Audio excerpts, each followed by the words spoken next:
Hai, pada video kali ini kita masih akan membahas materi tentang kalimat efektif. Kemarin kita udah bahas definisi sama ciri-ciri kalimat efektif yang bagian struktur kalimat jelas.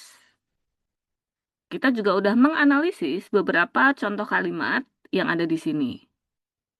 Sekarang, sebelum kita lanjut ke ciri selanjutnya, kita bahas dulu 5 kalimat yang belum sempat dibahas pada video kemarin. Kita mulai dari kalimat satu. Apakah kalimat ini benar atau tidak? Kita cek strukturnya. Melukis adalah kegiatan yang menyenangkan untuk dijadikan sebagai hobi. Melukis di sini sebagai subjek adalah sebagai predikat. Kegiatan yang menyenangkan untuk dijadikan sebagai hobi ini adalah pelengkapnya. Karena predikatnya adalah, otomatis nggak punya objek ya. Di sini strukturnya sudah ada subjek dan predikat. Terus nggak ada kerancuan struktur. Oleh karena itu, kalimat satu adalah kalimat yang efektif. Kemudian kalimat dua, semua siswa yang berhasil mendapatkan nilai tinggi yang akan mendapatkan hadiah. Kalau kita lihat kalimat dua di sini tuh ada kata yang. Berarti subjeknya di sini tuh meluas. Semua siswa yang berhasil mendapatkan nilai tinggi. Terus ada yang lagi. Ya udah, berarti subjeknya masih meluas. Semuanya di kalimat dua ini fungsinya sebagai subjek. Artinya masih membutuhkan predikat. Emang siswa yang berhasil mendapat nilai tinggi yang akan mendapatkan hadiah ini apa sih predikatnya kayak gitu. Karena kalimatnya nggak ada predikat, kalimat dua ini salah. Supaya benar gimana? Nah, tadi ini kan ada yang ya, yang berfungsi meluaskan subjeknya. Supaya ada predikatnya, berarti salah satu yangnya harus dihilangkan. Kita hilangkan yang bagian ini. Kalau yang di sini dihilangkan, berarti semua siswa yang berhasil mendapatkan nilai tinggi adalah subjek, terus akan mendapatkan sebagai predikatnya, hadiah ini bisa sebagai objeknya. Jadi benar gitu, kalau yang di bagian yang kedua ini kita hapus. Kemudian kalimat tiga, karena hujan turun dengan deras, maka saya terpaksa tidak mengikuti kegiatan itu. Di sini sampai tanda koma, karena ada kata karena, fungsinya sebagai keterangan. Kemudian setelah tanda koma di sini juga ada kata maka. Berarti ini juga menjadi keterangan. Kalimat ini salah karena hanya berunsur keterangan, nggak ada subjek dan predikatnya. Oleh karena itu perlu diperbaiki dengan cara menghilangkan salah satu konjungsinya. Dalam konteks ini kita bisa menghilangkan kata maka. Kalau kata maka dihilangkan, saya bisa menjadi subjek, terpaksa bisa menjadi predikat, tidak mengikuti kegiatan itu bisa menjadi pelengkapnya. Berarti kalimatnya utuh, ada subjek, predikat, pelengkap. Kemudian kalimat 4, untuk menjadi astronaut memerlukan gelar minimal magister di bidang sains. Di sini, untuk menjadi astronot karena ada kata untuk, berarti polanya sebagai keterangan.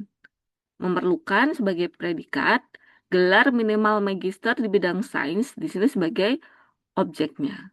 Kalau kita lihat, kalimat 4 ini tuh salah karena nggak ada subjeknya. Supaya ada subjeknya, caranya gimana? Yang pertama, perbaikannya, kita bisa menghilangkan kata untuk. Kalau kata untuk dihilangkan, bagian menjadi astronot ini bisa menjadi subjeknya. Cara yang kedua, kita juga bisa mengubah kata memerlukan menjadi diperlukan. Kalau misalnya udah diubah kayak gini, untuk menjadi astronot, tetap jadi keterangan, diperlukan ini jadi predikat, gelar minimal magister di bidang sains ini bisa jadi subjeknya. Jadi polanya berubah menjadi inversi. Untuk kalimat 4 ini perbaikannya bisa dua ya. Bisa kita hilangkan kata untuk, bisa kita ubah kata memerlukan menjadi diperlukan. Terakhir, penyusunan tugas akhir itu saya dibantu oleh para dosen. Penyusunan tugas akhir itu bisa menjadi subjek. Saya juga subjek. dibantu predikat oleh para dosen, itu jadinya pelengkap. Nah, kalimat ini juga salah karena strukturnya rancu. Subjeknya di sini ada dua. Oleh karena itu, supaya kalimat ini benar, kita harus hilangkan salah satu subjeknya. Jika kita menambahkan kata untuk pada awal kalimat, bagian ini udah nggak lagi jadi subjek, tapi jadi keterangan karena diawali preposisi.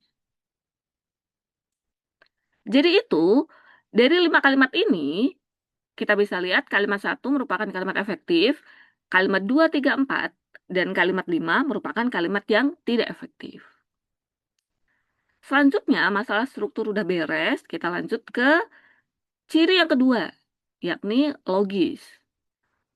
Kalimat yang logis, gampangnya itu kalimat yang masuk akal atau tidak ambigu.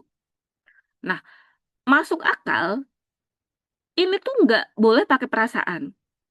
Makanya ada ciri yang kedua, logis ini termasuk ada unsur subjek dan predikat.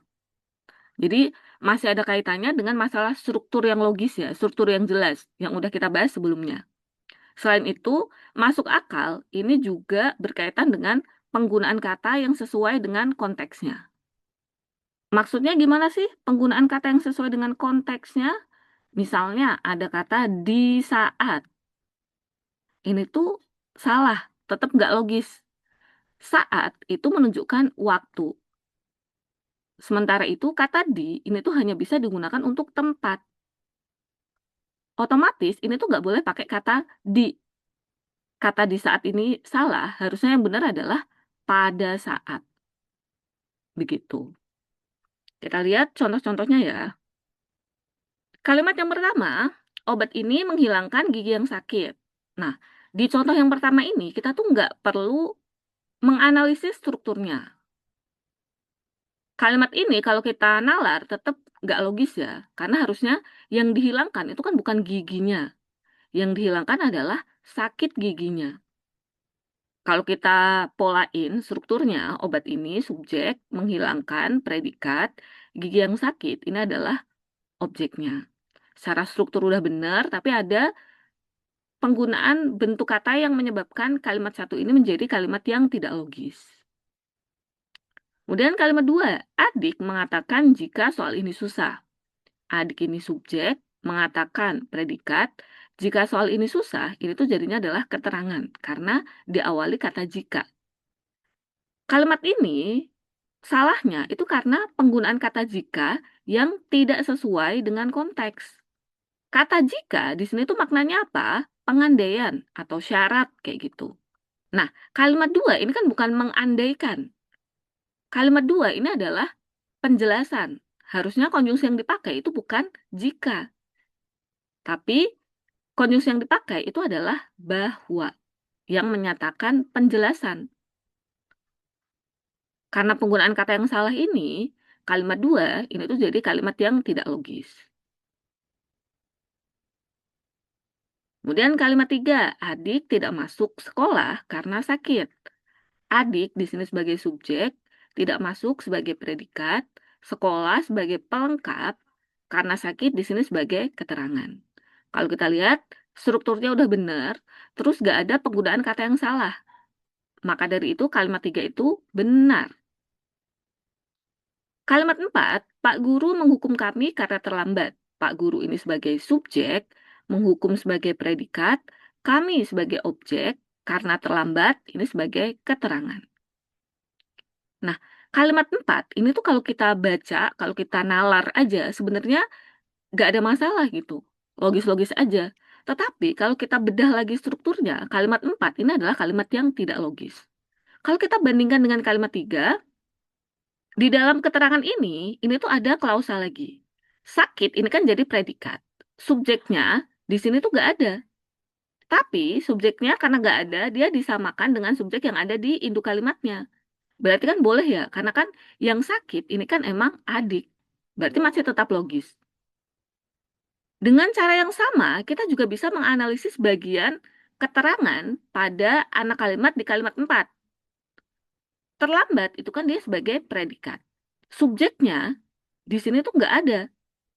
Karena subjeknya nggak ada, subjeknya itu dianggap sama dengan subjek yang ada di induk kalimatnya.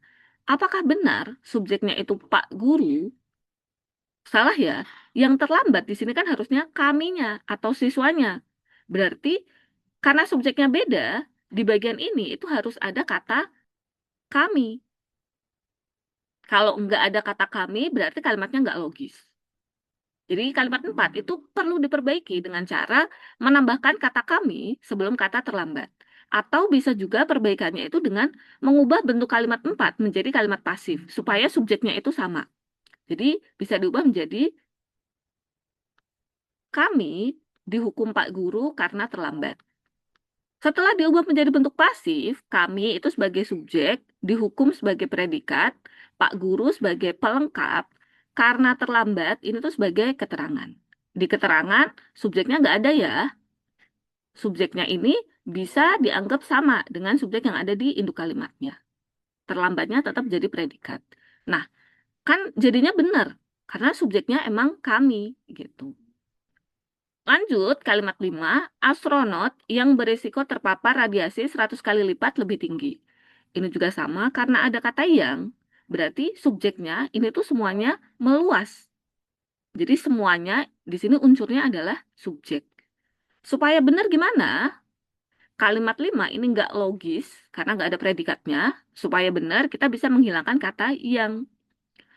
Kalau yangnya kita hilangkan, astronot menjadi subjek, beresiko sebagai predikat, terpapar radiasi 100 kali lipat lebih tinggi itu bisa sebagai pelengkapnya. Kalimat 6, tingkat kematian astronot sangat tinggi karena terpapar radiasi tingkat tinggi. Tingkat kematian astronot ini sebagai subjek, sangat tinggi sebagai predikat, karena terpapar radiasi tingkat tinggi ini sebagai keterangan. Kalimat 6, ini kesalahannya sama kayak kalimat 4. Di bagian keterangan, ini tuh bisa kita pecah lagi. Terpapar itu bisa jadi predikat, radiasi tingkat tinggi ini tuh bisa sebagai pelengkapnya. Nah, subjeknya di sini nggak ada. Kalau subjeknya nggak ada, itu subjeknya dianggap sama dengan yang ada pada induk kalimatnya. Kan salah ya kalau subjeknya itu tingkat kematian. Yang terpapar di sini kan harusnya astronaut, bukan tingkat kematian. Oleh karena itu, kalimat 6 ini nggak logis. Perbaikannya bisa menambahkan kata astronaut sebelum kata terpapar, supaya subjek di anak kalimatnya ini tuh jelas. Bagian kelogisan ini tuh ditanyakan di subtes PPU. Ada 2 soal yang menanyakan berkaitan dengan kelogisan kalimat. Jadi, perlu banget buat kamu kuasai ya konsepnya. Untuk mengecek apakah kamu benar-benar menguasai atau belum materi kelogisan dalam kalimat efektif, kamu perlu berlatih. Nah, di sini ada 5 kalimat yang perlu kamu tentukan apakah 5 kalimat ini efektif atau tidak. Silakan dikerjakan dulu, nanti kita bahas di video selanjutnya ya. Itu aja materi hari ini, semoga kamu makin paham dan sampai bertemu di video berikutnya. Bye!